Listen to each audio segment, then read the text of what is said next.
Getzeg, host of Leading Questions. For today's episode, I'm super excited to have my friend Jenn Haston here. She is the boss of balance, and she's here to give us some tips about getting a little bit more balance in our lives. What I love about Jenn is she's always been one to lean into balance in really creative ways. I wanted her to share a preview of some of her upcoming workshops, some conversations with practical tips to balance your life. So Jenn, welcome to Leading Questions. Thank you, Susie. I'm so glad to be here. One of the things that I love most about what you're talking about is having leaders discuss what makes them tick and what makes them work. And I think it can't start with anything better than talking about balance. And how do you balance that work-life balance whenever you have that email that you need to handle or that fire that you need to put out? How do you also handle the fact that your kid now needs help with their homework, or there's dinner to cut on the table? There's all different things that are pulling us in different directions. And we're hearing a lot about it. It's super hot topic right now. Self-care, self-care, self-care. What does self-care mean to you? What are some tips you have? Or is it just a buzzword? Oh, no. It is very, very real.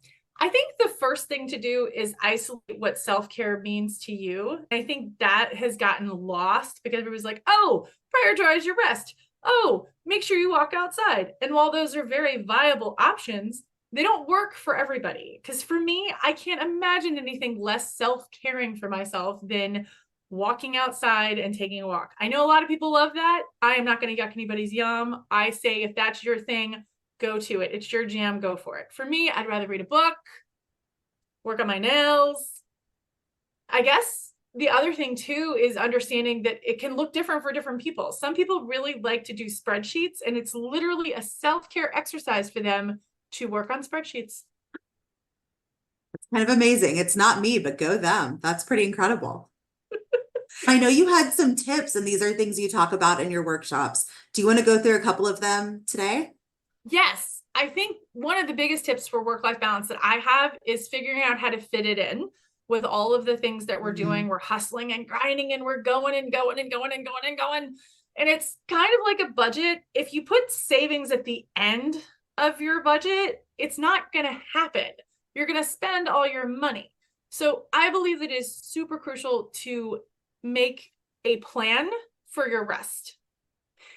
So what that can mean is something as simple as putting it on your calendar and saying, okay, I'm going to take 5 minutes and I'm going to set this habit up, and I'm going to do this one time for the next week. I'm going to take 5 minutes for the next week. So the next 7 days, you're going to take 5 minutes. Now, what you do in those 5 minutes is totally up to you. Maybe you want to do a meditation. Maybe you want to do a breathing exercise. Maybe you just want to make sure that you're not on your phone and you're not looking at your device and you're just sitting and being. What I'll say, listeners, is that Jenn really practices what she preaches. And every time I talk to her, she is like, I'm on day 76 of such and such. And I'm always like, how did you do it? How did you make time? So your tip is a really, really important one. What's something else you might tell people to do if they're trying to get more balance in their lives? Well, the American Heart Association suggests that you exercise 150 minutes a week. Now, if you break that up, it's 25 minutes a day with 1 day off for rest. You can choose which day you want, but for me, that's usually Sunday. So I do a dance party. And when I say dance party, I want to make sure you don't think I have some Broadway choreography going on. I'm literally moving my feet to music that I like. And this started during the pandemic. If you follow James Clear, he talks about habit stacking.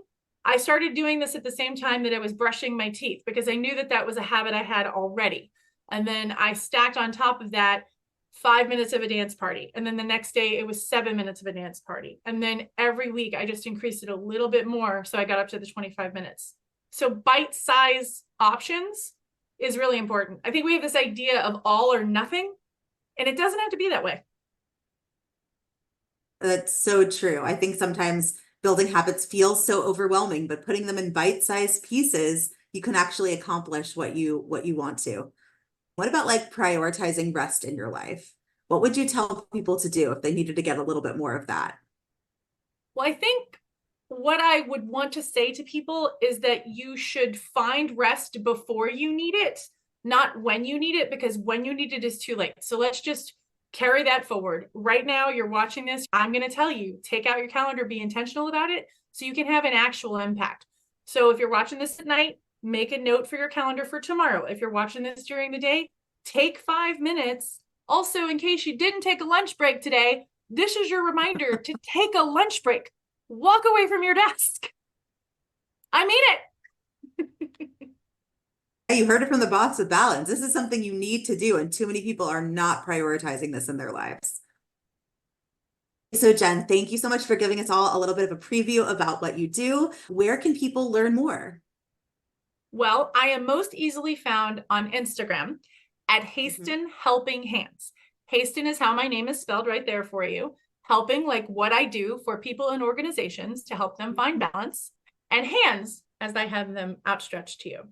I do a weekly message about how to be a better parent, partner, and person.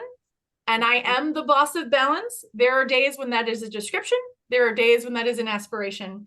And my hope is that when you follow me, you'll find just a little bit more of your balance. I love that, Jenn. Thank you so much for being here. I know our audiences could all use a little more of that in their lives. For everyone else, thank you so much for tuning into Leading Questions, and I'll see you next time.